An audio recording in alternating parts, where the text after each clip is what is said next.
I watch a lot of movies alone. And before you say it, I know, big surprise there. Obviously, this has nothing to do with my social anxiety and is clearly due to my sophisticated taste in movies. But sometimes I'll watch movies with my friends. And one of the biggest reasons we don't watch movies together very often is because, apparently, I have an annoying habit of always saying, "This movie's pandering." Perhaps this is due to my somewhat cynical view of the current cinematic landscape. Here, let me show you a glimpse of my perspective. Panders to the nostalgic, panders to the video game crowd, panders to children or the very stupid, same, panders to horror fanatics, panders to the young adult demographic. I don't really know who that was made for. I don't think anyone liked it. But the list goes on. And this is how I see every movie I come across now. I've reached a point where I don't know if I'm just being too hard on these films, or if studios just aren't trying very hard to disguise their intentions. Everywhere I look, all I see is, "We've got to have money." Used to, it seemed like movies were made because it was socially or environmentally the right time. Either there was a statement that needed to be made, or, God forbid, there was actually a good story to tell. Now it just seems like studios are taking advantage of every demographic they can. Any film franchise with a pre-established audience or demographic that can still be squeezed for just a bit more. And I realize that this is partially due to just good business strategy. This is supply and demand in action here. There's a huge fan base demanding more Star Wars movies, so there will always be someone out there to supply them. But at the same time, we used to live in an age where some random, incredible movie would appear out of the ether, almost magically, and blow us away. Someone with a vision or a truly inspired idea would make a film that no one could have seen coming, and it would change the way that we look at cinema. But we just don't see that anymore. This could be because of a number of things. As an audience, we don't take the risk to watch one-off movies at the theater anymore. If it's not already a part of some massive cinematic universe or based on some character a part of pop culture, then we just don't pay attention. It's like our minds have been closed off, and we just keep ingesting the same bland gray schlock, because with familiarity comes comfort, and we dare not leave our comfort zone. But it's not just us at fault. Studios make films according to algorithms now, not imagination. You can tell from the increase in the number of movies based on best-selling books, nostalgic properties, or high-concept material.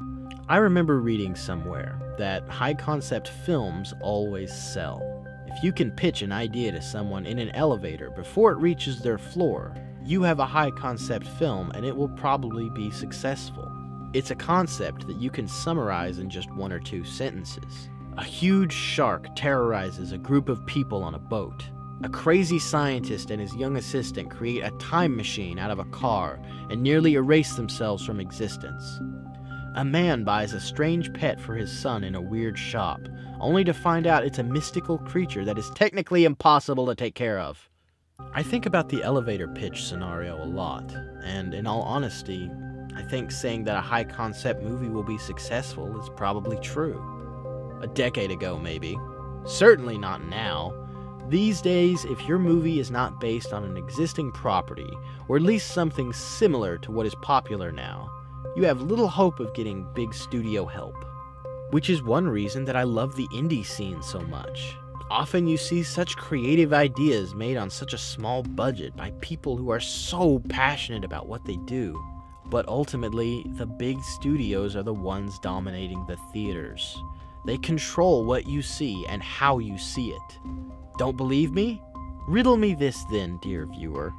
Here are 3 movies that have come out recently to varying degrees of success: Solo, Slender Man, and The Predator.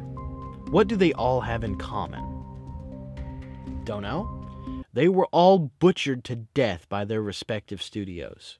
And by that, I mean there were extensive reshoots that either pushed back their release dates or altered their content drastically.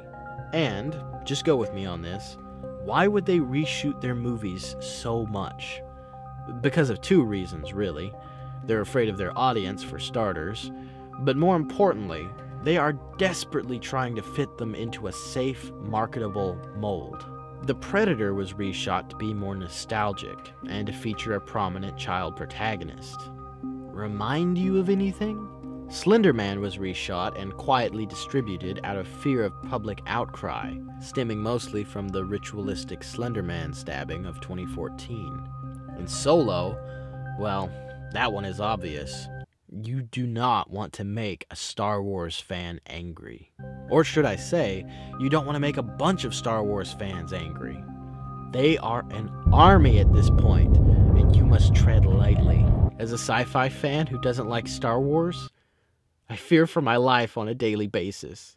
But everywhere I look, I see pandering. I don't see movies or TV shows that have anything to say or hold anything of value. It's all just cold, calculated, board-driven pandering, and it's extremely disheartening. But to be fair, I'll find some real gems every once in a while. Usually something with little to no budget, once again due to the fact that studios have no faith in it because it's something new and original. But usually these movies and shows are special, and sometimes they'll find their audience and get really popular. So there is hope. But as viewers, we must vote with our view. When we watch mindless garbage like Big Mouth or whatever the hell this is, we tell the higher-ups that, hey, we want more of this. So don't settle. You deserve better. Don't follow the masses thoughtlessly into whatever's popular at the moment, or watch whatever people consider edgy or flashy enough for those with no attention span. Let those who make quality content become successful, because honestly, they're the only ones who've earned it.